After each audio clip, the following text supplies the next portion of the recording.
ශාරුක් ඛාන් මේ නම ඉන්දියාවේ විතරක් නෙමෙයි ලෝකයේ වැඩියෙන්ම ජනප්‍රිය වෙච්ච නම් අතර එකක්.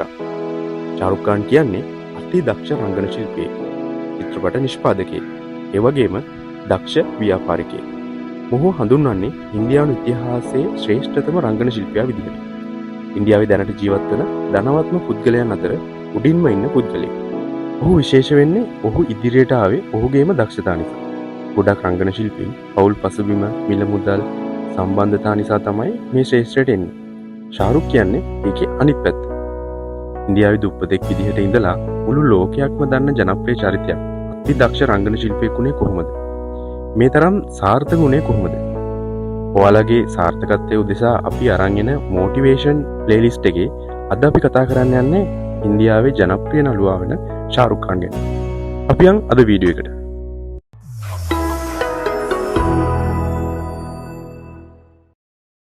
එක්දස් 965 වර්ෂයේ නොවැම්බර් මාසයේ දෙවනිදා නවදිල්ලියේ මධ්‍යම පාන්තික පවුලක තමයි ශාරුක් ඛාන් උපත ලබන්නේ. තාත්තා සුළු රැකියාවක නිරත වුණු පුද්ගලයෙක්. අම්මා සාමාන්‍ය ගෘහණියක්. වැඩිමහල් සහෝදරියක් තමයි ශාරුක්ට හිටියේ. ඉතින් මෙයාලා ජීවත් වුණේ කුලී නිවසක. පාසල් කාලයේදී ශාරුක් ගොඩක් දක්ෂ දරුවෙක්. ඒ වගේම තමයි ක්‍රීඩාවට. ශාරුක් ඛාන් කියන්නේ ක්‍රීඩාවටත් ඉතාම දක්ෂ දරුවෙක්. හොකි, ෆුට්බෝල්, ක්‍රිකට් වගේ කණ්ඩායම් වල නායකත්වයේ පවා මේ ශාරුක් ඛාන් පාසල් කාලෙදී දරලා තියෙනවා. ශාරුක්ට හීනයක් තිබ්බා. ඒ තමයි ලොකු වෙලා නළුවෙක් වෙනවා කියන එක.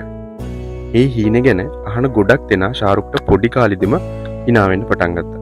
ගොඩක් අය කිව්වා ඔක කරන්න බැරි බව. මේ හීනෙත් එක්ක ශාරුක් රංගනයට ගොඩක් ආස කරන්න පටන් ගත්තා. හැබැයි චිත්‍රපටයක් බලන්න යන තරම්වත් ආර්ථිකයක් උට තිබෙන්නේ නැහැ. අවුරුදු 12 දී ශාරුක් හිතන්නේ නැති ප්‍රශ්න එන්න පටන් ගන්නවා. ඔහුගේ උරහිසේ ආබාධයක් එනවා. ඒ වගේම ඔහුගේ ක්‍රීඩා ජීවිතයට තිත තියන්නත් මේ නිසා ශාරුක්ට සිද්ධ වෙනවා. ශාරුක් අවුරුදු 14 වෙද්දී ඔහුගේ පියාට පිළිකා රෝගයක් හැදිලා මිය යනවා. ඒත් එක්කම පවුලේ ආර්ථික තත්ත්වයක් තවත් වලපල්ලට යනවා. ඒ විතරක් නෙමෙයි.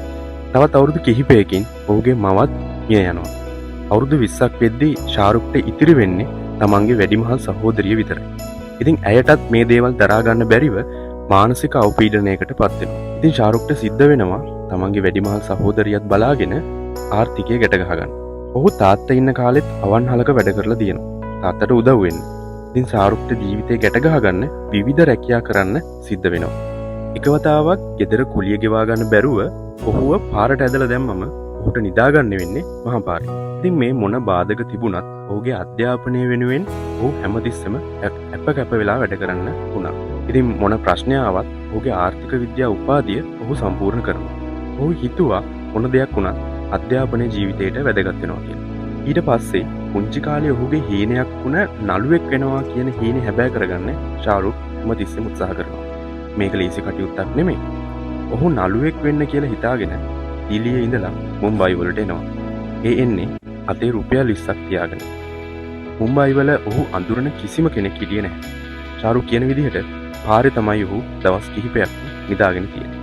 ඉතින් රංගපාන අවස්ථාව වෙන ශාරුක්ව ගොඩක් තැන්වලින් රිජෙක්ට් වුණා. කාලයක් යද්දී කවුරුත් කරන්න බැහැ කියලා අතහැර දාපු චරිත ශාරුක්ට කරන්න අවස්ථාව හම්බ වෙනවා.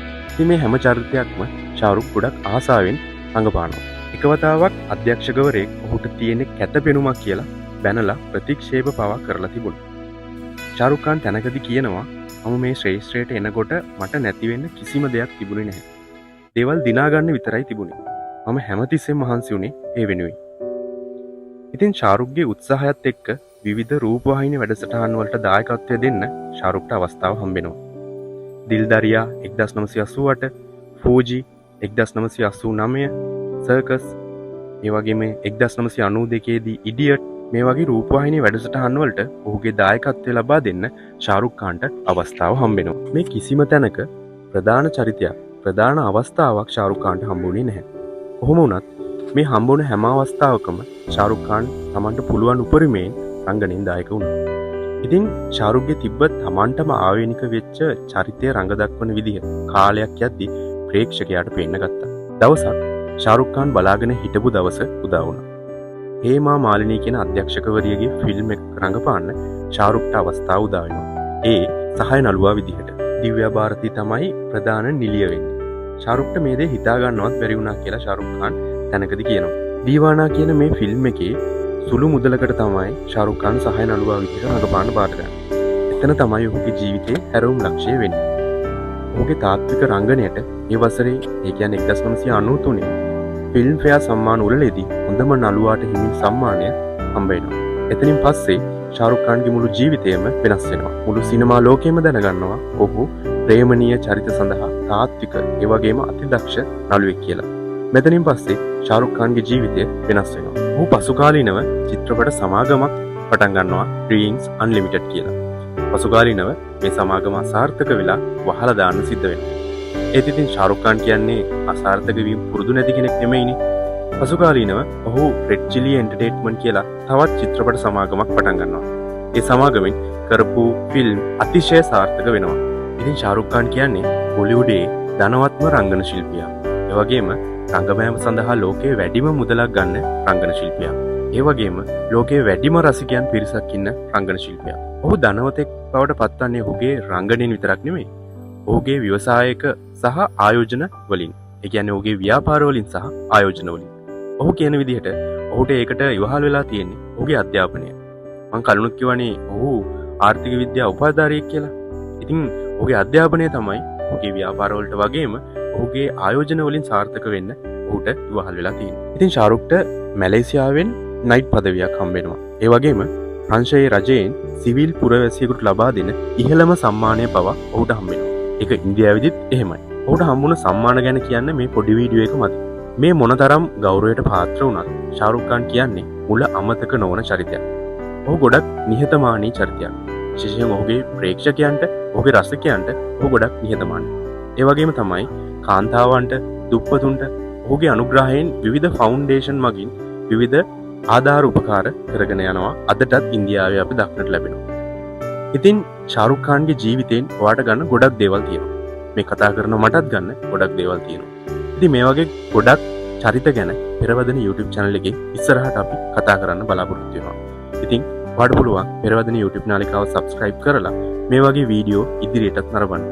එහෙනම් තවත් මේ විදිහේ වෙනස් විදිහේ වීඩියෝ එකක් අරගෙන එන බලාපොරොත්තු වෙන අදට මම වීඩියෝ එකේ නවතිනවා.